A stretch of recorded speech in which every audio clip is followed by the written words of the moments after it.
हम इंसान के आगे सर नहीं झुकाते, हम इंसान की इबादत नहीं करते। ये फर्क है, याद रखो। जो लोग झूठ बोल रहे समझ जाओ, वरना याद रखो ये दुनिया तो खत्म होने वाली है। असदुद्दीन ओवैसी हो या कोई वक्त का बादशाह हो, हम तमाम को जमीन की ग़िज़ा बनना है। दोबारा उठाया जाएगा, जिंदा किया जाएगा, और जब सवाल जवाब होंगे तो क्या जवाब दोगे अल्लाह के सामने कि नमाज और योगा एक है? नमाज और योगा एक नहीं हो सकते मेरे अजीज दोस्तों। हम योगा नहीं करेंगे, दुनिया की कोई ताकत हमको मजबूर नहीं कर सकती। और कहते हैं कि सूर्य नमस्कार मत करो। क्यों करेंगे सूर्य नमस्कार या योगा? सूर्य नमस्कार कौन का मतलब क्या है? सूर्य नमस्कार का मतलब यह है कि सूरज को खुदा मानकर उसके आगे अपने हाथ को झुकाना। अरे जालिमों, बेवकूफों, ये सूरज को बनाने वाला कौन? ये चांद को बनाने वाला कौन? ये जमीन को बनाने वाला कौन? ये आसमान के शामियानों को रखने वाला कौन? वो अल्लाह है। हम उसकी इबादत करने वाले हैं। हम सूरज की इबादत नहीं कर सकते, हम चांद की इबादत नहीं कर सकते, हम झाड़ की इबादत नहीं कर सकते, हम किसी भी ताकतवर शख्स से मगलूब नहीं हो सकते, क्योंकि हम सिर्फ अल्लाह की इबादत करने वाले हैं। हम सिर्फ अल्लाह की इबादत करने वाले हैं, और दुनिया की कोई ताकत हमको मजबूर नहीं कर सकती। कोई कहता है कि सेहत के लिए योगा करो, मैं तुमसे कहता हूं कि इस्लाम कबूल करो।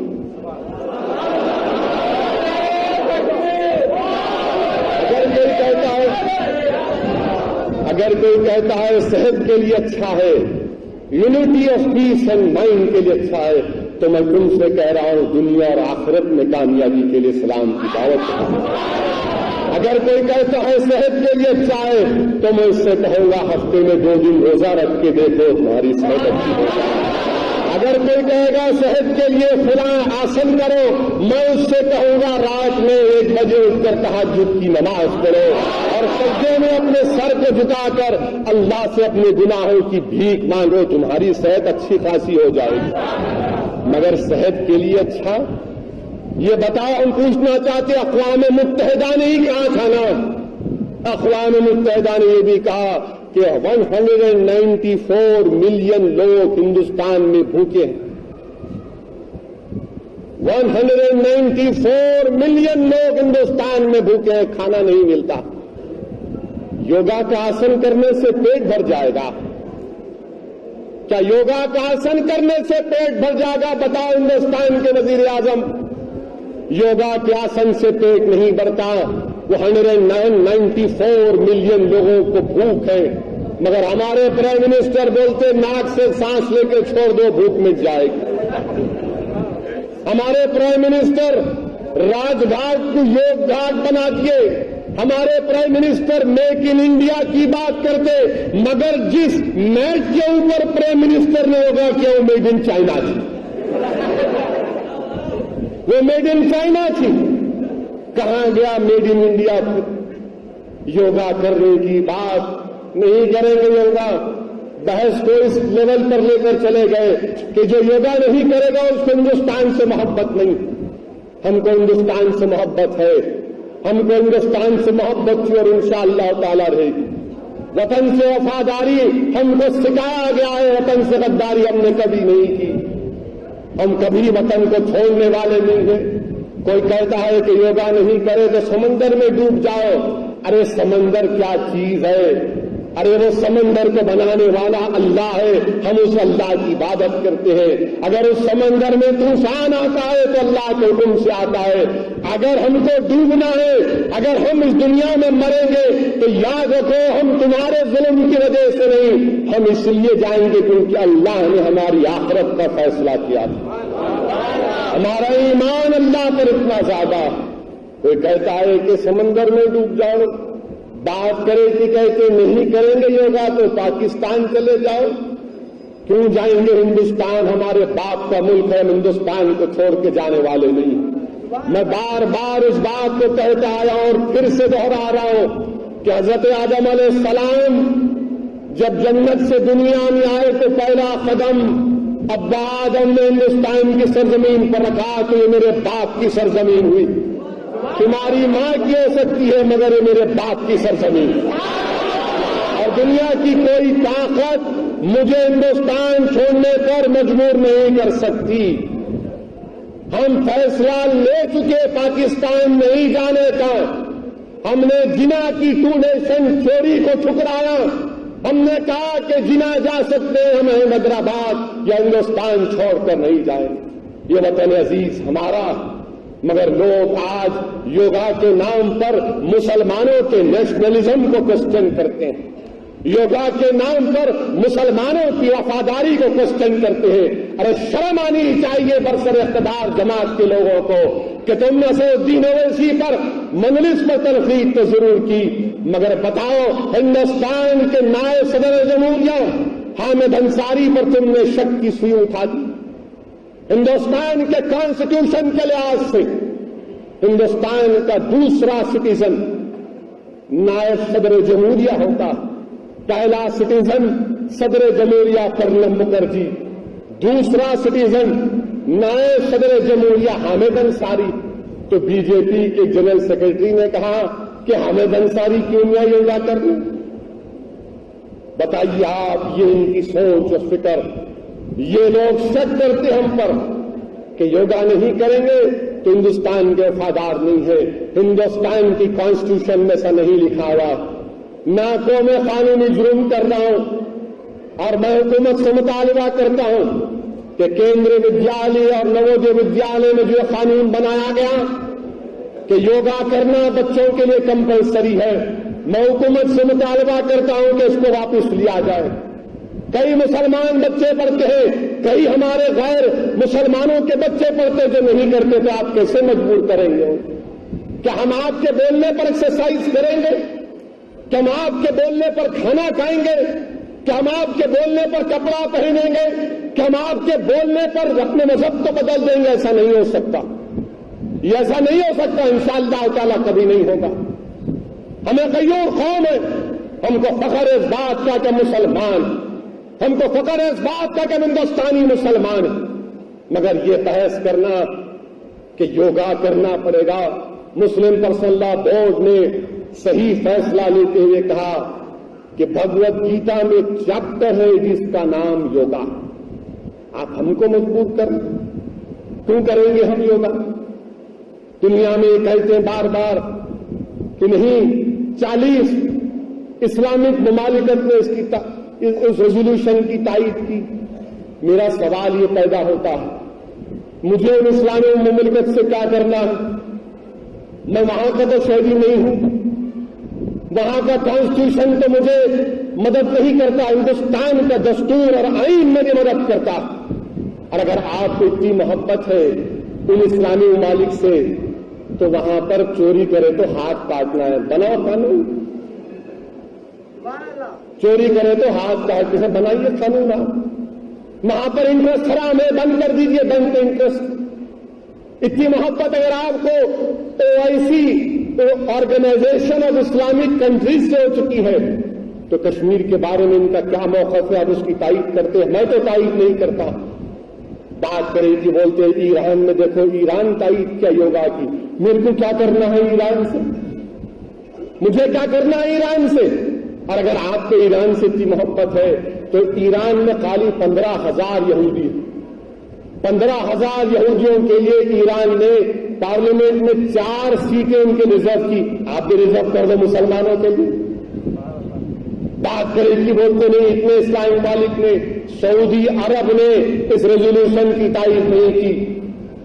सऊदी अरब ने रेजोल्यूशन की तायीद नहीं की, मलेशिया ने इस रेजोल्यूशन की तायीद नहीं की, नाइजीरिया ने इसकी तायीद नहीं की, और यूरोप में स्विट्जरलैंड ने इसकी तायीद नहीं की। मगर ये सारी दुनिया के सामने दिखा रहे कि योग दे, योग दे। मिस्टर प्राइम मिनिस्टर, बच्चे भूख से मर जाते, आप उनके बारे में तो कुछ करो। हिंदुस्तान में सबसे ज्यादा बच्चों में मेल न्यूट्रिशन सबसे ज्यादा, अफ्रीका के ममालिक से बदतरीन रिकॉर्ड हमारा है। उसकी तरफ तवज्जो नहीं देंगे। बोले नहीं ऐसा आसन करो, सर को झुकाओ, पैर को लगाओ, नाक से सांस लो, कान से छोड़ो, पैर से छोड़ो। अरे क्या क्या छोड़ना भाई। और फिर ये कैसी सेहत आपकी, माशाल्लाह पेट निकला इतना करने के बावजूद भी। जब कोई कहता है कि नहीं योगा करने से unity of peace and mind है, तो बताओ गुजरात में खूनरेजी क्यों हुई? क्यों? सब योगा करने वाले ही थे ना। Unity of peace and mind अगर है तो फिर क्या हुआ वहां पर? क्यों नहीं unity of peace and mind पैदा हुआ? जो लोग हिंदुस्तान में योगा को नेशनलिज्म के लेवल पर लेकर जा रहे हैं, मैं उनसे सवाल कर रहा हूं। हमारा सवाल ये है, बताओ बाबू बजरंगी माया कोडनानी को, जिसको हाई कोर्ट ने उम्र कैद की सजा दी, जिन्होंने 600 मुसलमानों का कत्ल का इल्जाम था, जिसको हाई कोर्ट ने सही करार दिया, वो लोग बेल पे निकल गए। मिस्टर प्राइम मिनिस्टर, योगा करके आप उनको जेल को क्यों नहीं भिजाते? योगा करिए, उनको जेल को भिजाइए। बाबू बजरंगी को, जिसने तहलका के इंटरव्यू में कहा कि अगर मेरा बस चले तो मैं हजारों मुसलमान को मारकर जेल को चला जाऊं, जिसने तहलका के इंटरव्यू में कहा था कि मैं अमुस्लिम औरतों के पेटों को काटा हूं, आज वो बेल पे निकल गए। उनको आप जेल को नहीं भिजाते, बेल को कैंसिल नहीं करवाते। योग की बात करने वालों, जरा ये भी तो देखो। और फिर ये कहना कि मुसलमान नहीं करते तो मत करो, मगर इसमें आपका नुकसान है। क्या नुकसान है मेरा? क्या नुकसान है मेरा? क्यों करेंगे हम? हाँ, यकीनन मैं कहना चाहूंगा नौजवानों से, एक्सरसाइज करिए। बुजुर्गों से कहूंगा कि अब एक्सरसाइज करिए। और बेहतरीन एक्सरसाइज ये है कि 5 वक्त की नमाज पढ़िए। बेहतरीन एक्सरसाइज ये है कि तहज्जुद को उठिए। बेहतरीन एक्सरसाइज ये है कि पूरी कोशिश करिए कि हर वक्त की नमाज मस्जिद में अदा हो। बेहतरीन एक्सरसाइज ये है कि हफ्ते में 2 दिन रोजा रखिए। बेहतरीन एक्सरसाइज ये है कि महीने में सिर्फ 1 मरतबा कभी बाहर का खाना खाइए, और वो भी इसीलिए कि अपनी बीवी को खुश करने के। महीने के 29 दिन घर में खाना खाओ, सबसे बड़ी एक्सरसाइज वो है, तुम्हारी सेहत गारंटी 100% तुमको कुछ होने वाला नहीं। मगर जो लोग रात के 2 बजे ये पप्पू लड्डू बंदियों पे खा रहे, तुम लड्डू और पप्पू बन जाओगे। ये लड्डू और पप्पू बनना तुम्हारा काम नहीं है मेरे अजीज दोस्तों। तुम्हारा काम बहादुर बनना है, तुम्हारा काम दियाले बनना है। और वही लोग दियाले और बहादुर बनेंगे जो नमाज की पाबंदी करेंगे, जो माशरे की बुराइयों का खात्मा करेंगे, जो मस्जिदों को आबाद करेंगे, जिनके घरों से टीवी सीरियलों की आवाज के बजाय कुरान की तिलावत जिस दिन मुसलमानों के घरों से गुजरेगी, यकीनन जिंदगी और कौम में इनकलाब पैदा हो जाएगा। किसी के घर से गुजरो तो शाम के वक्त में ऐसा लगता है कि कर्फ्यू हो चुका। अगर किसी मोहल्ले में शाम में लाइट बंद हो गई तो लोगों को एतराज नहीं है कि मस्जिद से अजान की आवाज नहीं आएगी, लोगों को एतराज होता कि टीवी सीरियल मिस ना हो जाए। मेरे अजीज दोस्तों, जिंदगियों में तब्दीली पैदा करना है तो माह मुबारक हमारे सामने आया, और आज 26 जून है। और मुझे एक वाकया याद आ रहा कि 26 जून 1975 को दिल्ली में दरगाह मस्जिद इलाही में तुर्कमान गेट के पास का वाकया याद आया। मैं कल या परसों कहीं पर पढ़ रहा था कि जान दयाल और अजय बोस की किताब है कि तुर्कमान गेट की खूनरेज दास्तान। मस्जिद दरगाह फैज इलाही के इमाम हाफिज मोहम्मद साहब, पीर का दिन था, जोहर की नमाज से पहले डेमोलिशन के खतरे से 300 मुसलमान मस्जिद दरगाह फैज इलाही में जमा हो गए। इमाम साहब मोहम्मद इमाम साहब दुआ कर रहे थे तो पुलिस दरवाजा तोड़कर मस्जिद का अंदर दाखिल हुई और टीयर गैस बरसाना शुरू किया। मस्जिद फैज़ इलाही तुर्कमान गेट में टीयर गैस फेंका जा रहा था तो एक बच्चा छोटा 8 साल का या 7 साल का उस्मान नाम था, उसकी मां भी मस्जिद में पनाह ली हुई थी। टीयर गैस मस्जिद में गिरा और टीयर गैस गिरते गए तो टीयर गैस के धुएं से लोगों की आंखों में आंसू आ गए, लोग खांसना शुरू किए, सांस लेना मुश्किल हो रहा था। तो ये बच्चा उस्मान अम्मा जान पुकार रहा था, पुकार पुकार कर ये बच्चा शहीद हो गया मस्जिद फैज़ इलाही। एक 80 साल के बूढ़े शख्स थे जो मस्जिद के दर दीवार को पकड़ रहे थे तो पुलिस ने लाठियों से हमला किया, वो 80 साल के बुजुर्ग वहीं पर शहीद हो गए। मस्जिद के इमाम मोहम्मद साहब पुकार रहे थे कि देखो अल्लाह का घर है, मत बरसाओ टीयर गैस सेल, तुम मस्जिद की तौहीन कर रहे हो। तो इमाम साहब को जब मारने लगे तो इमाम साहब अपने कमरे के बाजू अपने छोटे बच्चे को रखकर आए थे, अपने बच्चे के ऊपर जो पुलिस वालों ने हाथ डाला तो इमाम मोहम्मद साहब ने बच्चे को बचाया। तो इस पुलिस वाले ने, ये मेरे अल्फाज नहीं है, ये जान दयाल अजय बोस के अल्फाज हैं कि पुलिस वाले ने मारकर कहा बता तेरा अल्लाह का, और मारकर इमाम साहब का हाथ तोड़ दिया।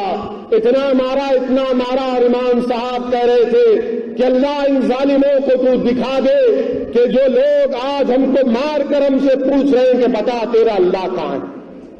जान दयाल और अजय बोस ने लिखा कि तुर्कमान गेट के पास एक खद्दावर मुसलमान पुलिस वालों से मुकाबला कर रहा था, अकेला मार रहा था, भगा रहा था, तो अचानक लिखते हैं कि गोली आकर उसके सर पे लगती है और ढेर हो जाता। किसी घर के ऊपर एक मर्द मुजाहिद खड़ा हुआ था और वो अपने कपड़े उतार कर दिखा रहा था कि देख मारते तो मार मुझे, कई गोलियां चलती हैं, गोलियां उसको लगती नहीं, बिलाखिर गोली लगती है, वहीं से नीचे गिरकर शहीद हो जाता। मुसलमानों में गम और गुस्से का आलम था कि पुलिस चौकी को लूट लिए। तो डिप्टी कमिश्नर पुलिस ने जब फोन किया और पूछा कि क्या माजरा है वहां पर, तो किसी मुसलमान ने कहा कि हरामी यहां पर अब हम कब्जा कर चुके। उसके बाद कमिश्नर पुलिस खुद आकर गोलियां बरसाता और तुर्कमान गेट ऐसा नजर आ रहा था कि चंगेज खान या हलाकू खान ने वहां पर तबाही और बर्बादी मचा दी। ये 26 जून का वाकया है, कांग्रेस इख्तिदार पर थी। ये कांग्रेस के लोग अगर हम पर तनकीद करते करो, मगर मैं तुमको तुम्हारी जुल्म की दास्तान याद दिला रहा हूं जो हाफिज इमाम मोहम्मद ने दुआ की थी कि अल्लाह जो लोग हमसे पूछ रहे हैं कि तू कहां है, तू बता।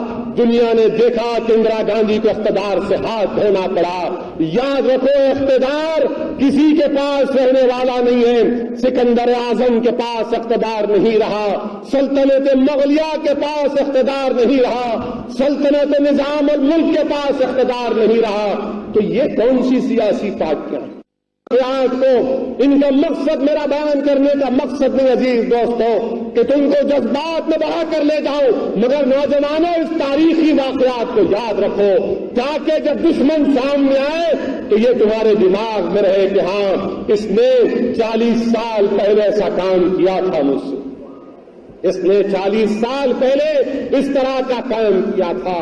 आज हम देखते हैं अजीज दोस्तों कि आज एक मालेगांव में बम ब्लास्ट हुआ, 2006-2008 में बम ब्लास्ट हुआ, मक्का मस्जिद में बम ब्लास्ट हुआ, ख्वाजा गरीब नवाज रहमतुल्लाह अलमीन के आस्थाने पर बम ब्लास्ट हुआ, गुजरात के मोडासा में बम ब्लास्ट हुआ, और फिर वहां पर जो मालेगांव का बम ब्लास्ट, किसने मालेगांव के बम ब्लास्ट को बताया कि मुसलमानों ने नहीं किया? किसने कहा कि आरएसएस या फिर उनके जहन रखने वाले तंजीमों ने किया? ये तो मुस्लिम ऑफिसर ने उनको नहीं पकड़ा था, शहीद हेमंत करकरे ने उनको पकड़ा था। वही हेमंत करकरे जिसको जालिम अजमल कसब और उसके साथियों ने गोली मार कर शहीद कर दिया था। हेमंत करकरे ने लैपटॉप में देखा कि तमाम के तमाम आतंकवादी तंजीमें ये चाहते हैं कि इजराइल की तरह हिंदुस्तान को बना दिया जाए। लैपटॉप में लिखा हुआ था कि इजराइल में इनको सफारत खाने की इजाजत दे दी गई थी। बताइए इजरायली कनेक्शन कैसा आता है मालेगांव में, इजरायली कनेक्शन कैसा आता है अजमेर की दरगाह के बम ब्लास्ट में।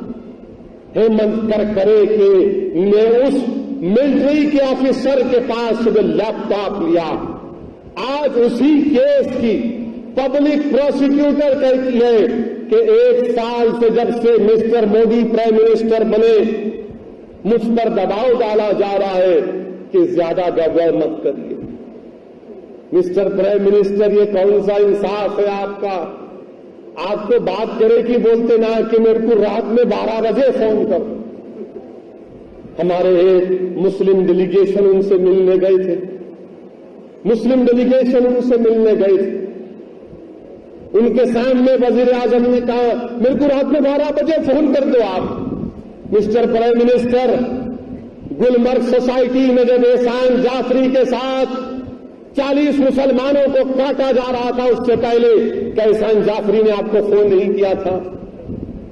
एहसान जाफरी ने आपको फोन किया था मिस्टर मोदी, मगर आपने क्या किया उसको बचा नहीं सके। और ये लोग चले गए हमारे इमाम लोग, कहा के इमाम ही अपने आप को इमाम बोलते, 12 के 12 चले गए जाके बोल रहे कि आप बहुत अच्छे हैं, आप हमारी बात सुने और हमारे प्राइम मिनिस्टर भी बड़े कलाकार हैं। हाँ बोलिए, मैं सुन रहा हूं। उनको ऐसा दिखाए कि सब बात बोल रहे, ये बाहर निकल के ऐसा बोल रहे, ओह क्या अच्छे आदमी है। इनको ऐसा दिखा कि कोई खजाना देख के आए, कोहिनूर का हीरा देख के आए। बाकी बोले अरे बहुत टीवी एक प्रोग्राम में मेरे सामने आ गए पूरे मौलाना। मैंने कहा है दिल्ली से 30 किलोमीटर पर बल्लभगढ़ है, क्या बल्लभगढ़ की बात करें आप? हरियाणा में बीजेपी की गवर्नमेंट है, 10 दिन से मुसलमान पुलिस स्टेशन में, 800 मुसलमान पुलिस स्टेशन में जिंदगी गुजार रहे। और क्यों उनको मार के भगा दिया गया ताली गांव से? क्योंकि अपनी मस्जिद को तामीर कर रहे थे। एक जवाब नहीं देते। मक्का मस्जिद के बम ब्लास्ट में जिन लोगों को जमानत हुई उनके खिलाफ अपील करने की बात की, खामोश हो जाते। पूछा गया उनसे कि बताओ ये बीफ बैंक क्यों लगा दिए महाराष्ट्र में, जिसकी बिना पर हमारे कुरैश बरादरी के 3 लाख लोग बेरोजगार हो गए रातों रात। पूछा गया बताओ क्या तुमने पूछा हिंदुस्तान के वजीर आजम के सामने कि महाराष्ट्र में मुसलमानों को रिजर्वेशन क्यों नहीं मिल रहा है?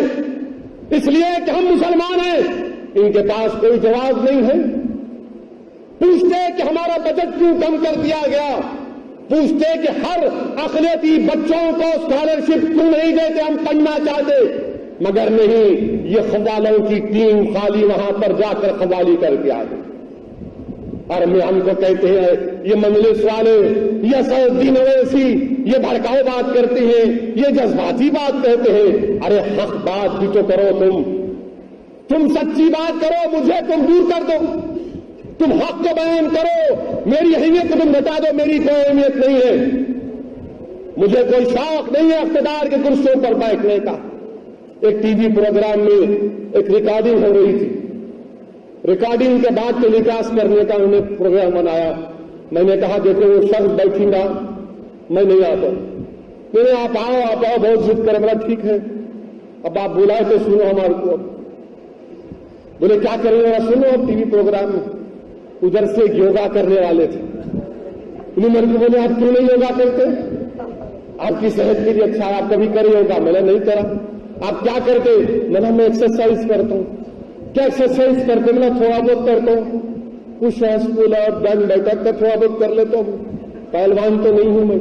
नहीं, आप योगा करो, आपकी सेहत अच्छी हो जाएगी, आपको कोई दवा की जरूरत नहीं पड़ेगी। उन्होंने मेरे पे लेक्चर दे दिए। मेरा ठीक है, मेरा आपकी बात मान लिया, मेरा कल से मैं भी कर रहा हूं। बोले बड़े देखो हमारी बात मान लिया। बोला हाँ, मेरा मेरी भी एक बात मानेंगे आप? बोले क्या है? मेरा एक बार जरा बीफ खा के देखो, आप पूरी सेहत अच्छी हो जाती है। बोले ये क्या बोलो? मैं बोला ये करो, हमारे को बोले यूं करो, जरा ये भी खाओ, बड़े बनेंगे तुम। बोले ये देखो बेहद गुफ्तगू करते आप हमेशा, आप लोग ऐसी बात करते। बोला अच्छा, जब से क्या सुन रहा था फिर मैं? बोला आप बोले से क्या मूर्छा के फूल चढ़ रहे थे आपके मुंह से? याद रखो तुम्हारे मुंह में जबान है तो हमारे मुंह में भी जबान है, और ये जबान अल्लाह की तरफ से दी हुई है, और ऐसी जबान है जो बड़े को भी खाती, छोटे को भी खाती, और तुम्हारी जबानों का भी मुकाबला कर सकती। और हमको बोल रहे ऐसा करो।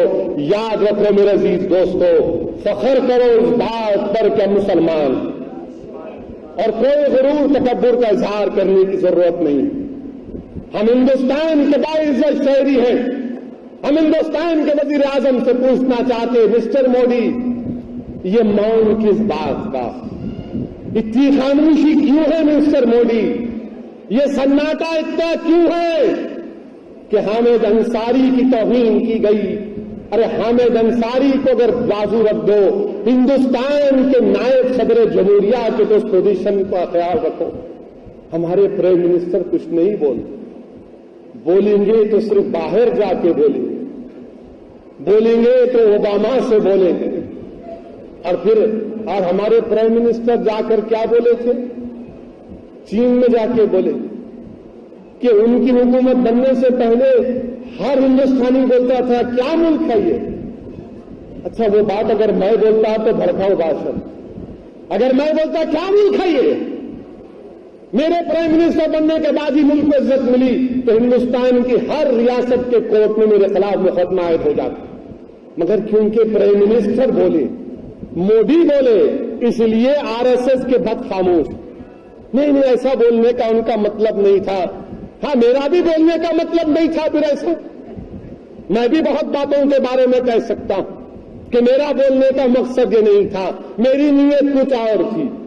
मेरे अजीज दोस्तों, इसीलिए मैं आपसे बार बार ये कह रहा हूं कि दीन इस्लाम को समझो, उलमाओं के पैरों के पास बैठकर दीन को सीखो, और डरने और घबराने की जरूरत नहीं है। हरगिज डरने और घबराने की जरूरत नहीं है।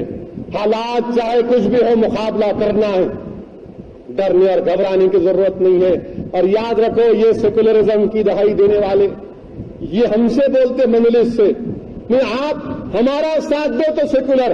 अरे ना तुम्हारा साथ देंगे ना उनका साथ देंगे, हम अपने रास्ते पर चलेंगे। हम सिरात मुस्तकीम के रास्ते पर चलने वाले हैं। अल्लाह सुब्हानहू व तआला उनको तौफीक दे। बार दुआ करते कि परवरदिगार सीधे रास्ते पर सिरात मुस्तकीम पर चला। अरे हम जिस रास्ते पर चलेंगे वही रास्ता बनेगा, याद रखो इंशाअल्लाह ताला। आज दुनिया समझ रही है कि इस मसायब और मुश्किलात में इस जुल्म के बादल हमारे मुल्क पर मंडरा रहे हैं। डरने और घबराने की जरूरत नहीं है। तारीख गवाह है कि हमने गंजीस खान के जुल्म को देखा, हलाकू खान के जुल्म को देखा, हमने तमाम जालिमों के जुल्मों को देखा, मगर हक है। हक आया है बातिल को मिटाने के लिए, और इंशाअल्लाह ताला बातिल मिट कर रहेगा। याद रखो, बातिल इंशाअल्लाह ताला मिट कर रहेगा।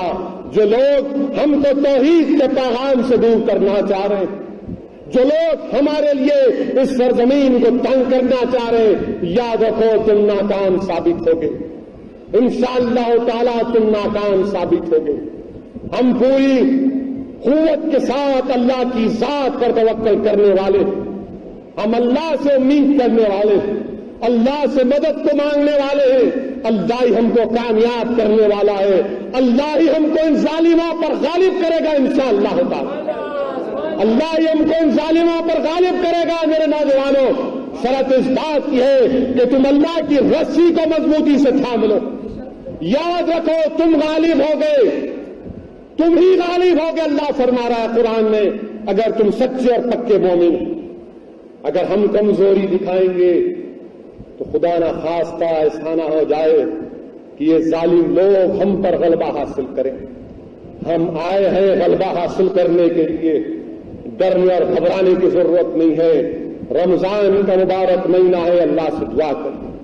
और हाँ, यकीनन इन दुआओं में जहां पर यतीमों और मोहताजों की मदद करते हैं, दुआ करते हैं, वहीं पर उन लोगों के लिए दुआ करिए जो हिंदुस्तान के मुख्तलिफ जेलों में, झूठे इल्जामात में जेल में। हम यही पूछना चाहते इस हुकूमत से कि अगर गुजरात के पुलिस वालों को बेल मिल सकती तो फिर महाराष्ट्र के जेलों में जो मुसलमान हैं उनको बेल क्यों नहीं मिलती? जो गुजरात की जेलों में मुसलमान हैं उनको बेल क्यों नहीं मिलती? क्यों नहीं बेल मिलती है उनको? जो चेल्लापल्ली के जेल में मुसलमान हैं उनको बेल क्यों नहीं मिलती? जब उनको बेल मिल सकती है तो हमको क्यों नहीं मिल सकती? तो क्या कानून सबके लिए बराबर नहीं है? कानून सबके लिए बराबर है। हुकूमतों की नीयतों में खोट है। मेरे अजीज दोस्तों, आज हमको दुआ करना है कि अल्लाह सुब्हाना व तआला वो 24 साल से अब्दुल खदीर जेल में, अल्लाह उसको भी रिहा करवा दे। 24 साल से सब जेल में। हम तशद्दुद की तारीफ नहीं कर सकते, ना कभी करेंगे इंशाअल्लाह ताला, मगर 24 साल बहुत बड़ा जुल्म है। हम हुकूमत से मुतालबा करते कि एक नया जियो जारी किया जाए। नया जियो जारी, क्योंकि पुराने जियो में ये लिखा गया कि जो लोग पब्लिक सर्वेंट को मारते हैं उनको रिमिशन नहीं मिलता। हम चीफ मिनिस्टर तेलंगाना से गुजारिश करते हैं, मुतालबा करते हैं कि आप तेलंगाना में एक नई तारीख अगर बनाना चाहती हैं, अगर तेलंगाना के मुसलमानों को तोहफा देना चाहते हैं रमजान का, तो आपसे हम गुजारिश करते हैं कि एक नया जियो जारी करिए। इसमें अब्दुल खदीर साहब के भी जो दूसरे लोग हैं जो 22 साल 20 साल से जेल में, उनको भी रिहा करिए। ह्यूमैनिटेरियन ग्राउंड पर उनको रिहा करिए। कहीं ऐसा ना हो कि अब्दुल खदीर अपनी जिंदगी की आखिरी सांस खुदा ना खास्ता जेल में ना ले ले। और अगर अब्दुल खदीर जेल में अपनी आखिरी सांस लेगा तो सब पर जिम्मेदारी आयद होगी। मुझे याद आता है कि 2013 में हाई कोर्ट में अब्दुल खदीर की मोहतरमा वाइफ ने एक रिट पिटीशन डाला था 7859, जिसमें हुकूमत से कहा गया था कि 6 हफ्ते में फैसला करो। किरण कुमार रेड्डी की हुकूमत ने कोई फैसला नहीं किया, कांग्रेस की हुकूमतों ने कोई फैसला नहीं किया। मजलिस बार बार उसको उठाती। हर रमजान से पहले अहमद पाशा कादरी पेरोल पर लेटर लिखकर अब्दुल खदीर को पेरोल पर घर पर आते। हम हुकूमत से मुतालबा करते कि आप एक नया जियो तरमीम करके एक जियो जारी करिए, इस शख्स को रिहा कराइए। यकीनन हम जो पुलिस वाले को मार दिया गया, हम उसकी तारीफ नहीं करते। हम किसी भी तशद्दुद की कार्रवाई की तारीफ नहीं करते। हमारी लड़ाई जमहूरी लड़ाई है। हम यकीनन उन ताकतों का साथ नहीं दे सकते जो तशद्दुद पर यकीन रखते हैं, जो वायलेंस पर यकीन रखते हैं। हमारी लड़ाई हिंदुस्तान के दस्तूर के 4 दीवारी में है। हम अपने आप को कुर्बान कर देंगे, हम अपने आप को मरवा देंगे, मगर तशद्दुद के रास्ते पर अख्तियार नहीं करेंगे। मेरे अजीज दोस्तों, इन लोगों के लिए दुआ फरमाइए, क्योंकि मजलिस इत्तेहादुल मुस्लिमीन बरसा बरस से कोशिश कर रही है। सुप्रीम कोर्ट के फैसले में जानता हूं उस बात को, मगर हुकूमत के पास सेक्शन 433 के तहत ये प्रोविजन है कि एक नया जियो जारी करें। हम हुकूमत से मिलेंगे, गवर्नर साहब से ही मिलेंगे और अब्दुल खदीर की रिहाई की बात मुतालबा करेंगे। और साथ ही साथ हम मरकज हुकूमत को बताना चाहेंगे कि हैदराबाद का लॉ एंड ऑर्डर पर कोई कॉम्प्रोमाइज नहीं किया जा सकता। सेक्शन 8 की बात कर रहे हैं, चंद्राबाबू नायडू बोल रहे सेक्शन 8 में हैदराबाद का पुलिस का इंतजाम गवर्नर के हाथ में है। मिस्टर नायडू, आप फंस गए करप्शन में। आप हमारे पास क्यों रुख कर रहे? आपका टेलीफोन की बातचीत क्या कहा तेलुगु में? मनोलू तेलुगु में कहा था मनमोलू, तेलुगु में बोले मेरे लोग आओ बात करो। मिस्टर नायडू, आप करप्शन के काम मत करो, आप अच्छे हो जाओ, सब काम ठीक हो जाएगा। मगर ये बोलना कि सेक्शन 8 में हैदराबाद जीएचएमसी का लॉ एंड ऑर्डर गवर्नर के पास कोई खामोश नहीं बैठेंगे। पुलिस के हाथ में नहीं है, गवर्नर के हाथ में नहीं है, तो आलेर में बच्चों को मार दिया गया। आखिर क्या बात है कि जब पुलिस जुल्म करती है तो उनको सजा क्यों नहीं दी जाती? सिवाय गुजरात में 2-3 केसेस के, वो भी सुप्रीम कोर्ट के बोलने पर। तुर्कमान गेट का वाकया, किसी को सजा नहीं। हाशिमपुरा का वाकया, किसी को सजा नहीं। बाबरी मस्जिद की शहादत, किसी को सजा नहीं। बंबई का फसाद किसी को सजा नहीं, भागलपुर का फसाद कोई पुलिस वाले की जिम्मेदारी नहीं, मक्का मस्जिद के ब्लास्ट के बाद फायरिंग, भास्कर राव कमीशन की रिपोर्ट, कांग्रेस की गवर्नमेंट, वापस रिपोर्ट नहीं आती। मोहम्मद गौस को शहीद कर दिया गया, वो पुलिस वाले को सजा नहीं दी जाती। अजीज और आजम को मार दिया गया, पुलिस को सजा नहीं दी जाती। आखिर क्या पुलिस का सरखात के पर लगे हैं पुलिस को? किशनबाग क्या, अब्दापुर, हर्ष महल पर बीएसएफ की फायरिंग, हाई कोर्ट का ऑर्डर, उनके खिलाफ एक्शन नहीं लेते। क्यों करते इतना ये पुलिस वालों से हुकूमत करने वाले? अरे गरीब आवाम तुमको वोट डालती, खाकी वर्दी पहनने वाले तुमको वोट डालकर इख्तिदार की कुर्सियों पर नहीं बिठाते। हुकूमत चाहे कांग्रेस की हो, टीआरएस की हो, तेलुगु देशम की हो, किसी भी समाजवादी पार्टी की हो, पुलिस जुल्म करेगी तो अक्सर नहीं रहेंगे। मगर वही अब्दुल खदीर, एक पुलिस वाला गोली मारा तो 24 साल जेल में। क्या इंसाफ है आपका? अगर वो अब्दुल खदीर किसी और एक अब्दुल खदीर को गोली मारता तो एक्शन नहीं लेते उसके खिलाफ। अगर वही अब्दुल खदीर किसी और एक अब्दुल खदीर को गोली मार देता तो बोलते नहीं नहीं, खतरे फेंके थे, क्या करना, शराब फेंक दी, हमारे मार के गए, हमें कोई चांस ही नहीं था साहब, इतने खतरे फेंके आप। तो पुलिस वाले तो रिपोर्ट में लिखे कि 120 किलोमीटर की रफ्तार से 100 किलोमीटर से फेंक रहा, तो 22 यार्ड से तो 200 किलोमीटर से गोला फेंकेंगे होंगे, बांग्लादेश को भी हरा दे सकते हैं। ये अजीबो गरीब झूठ तगोबंदी दास्तानें लिखी जाती। हुकूमत करने वाले उसे हम कहेंगे इंसाफ करो।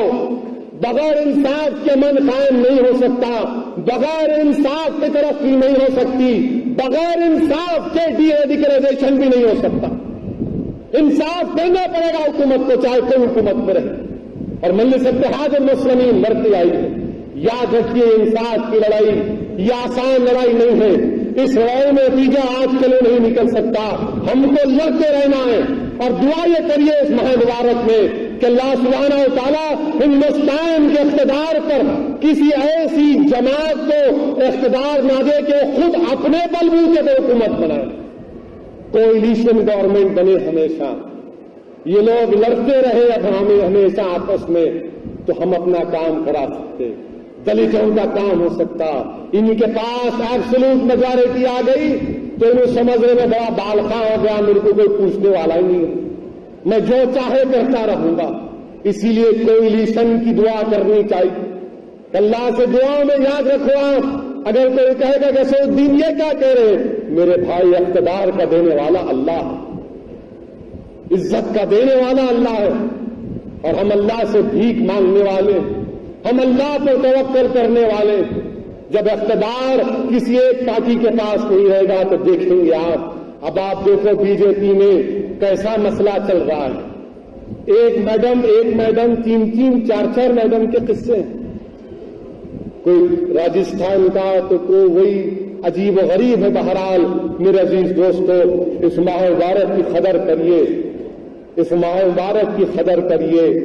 ये जो चंद दिन अभी बाकी है जिसमें मग़फ़िरत और दोज़ख से निजात का दहा है, खूब इससे फायदा उठाइए, खूब इससे फायदा उठाइए। अपने गुनाहों की बख्शिश करवाइए। एक अहद करिए नौजवानों कि मैं नमाज की पाबंदी करूंगा।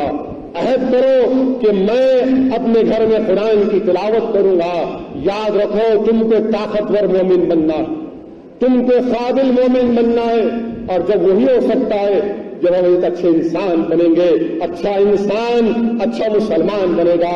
मेरी आप तमाम से गुजारिश है कि मजलिस इत्तेहाद मुस्लिमीन की कामयाबी के लिए दुआ फरमाइए कि अल्लाह सुब्हानहू व तआला जमात को कामयाबी अता फरमाए। हमको उत्तर प्रदेश और बेंगलुरु में जंग नहीं दिया जा रहा है। कांग्रेस वालों क्यों डर रहे इतना बेंगलुरु में रोकने से? नाम सुनते कि डर रहे, मजलिस बोले कि रातों की नींद चले जा रही। उत्तर प्रदेश में नहीं आना, हम आएंगे इंशाअल्लाह ताला। उत्तर प्रदेश आएंगे, कर्नाटका तो जाएंगे, जाकर अपनी जबान से आपको बयान करेंगे इज्जत देने वाला अल्लाह है। तुम मुझे कितना भी रोक लो, तुम मुझे रोक नहीं पाओगे इंशाअल्लाह ताला। तुम इंसान हो, तुम इख्तिदार की कुर्सियों पर हो तो मगर तुम भी इंसान हो। तुम्हारे पास वो ताकत नहीं है जो मेरे रब के पास है। तुम्हारे पास वो वसाइल नहीं है जो मेरे रब के पास है। तुम्हारे पास वो निस्बत नहीं है जो सरकार की निस्बत मेरे पास है। तुम्हारे पास वो वसीला नहीं है जो मेरे पास है। ये ताकत, ये निस्बत, ये वसीला इंशाअल्लाह ताला हम तमाम को दीन और दुनिया में कामयाब करेगा। उत्तर प्रदेश और बेलूर क्या चीज है, हिंदुस्तान के गली कूचों में मंगल इत्तेहाद मुस्लिमीन अपना पैगाम पहुंचा कर रहेगी। वाफिर दार अल्हम्दुलिल्लाह रब्बिल आलमीन।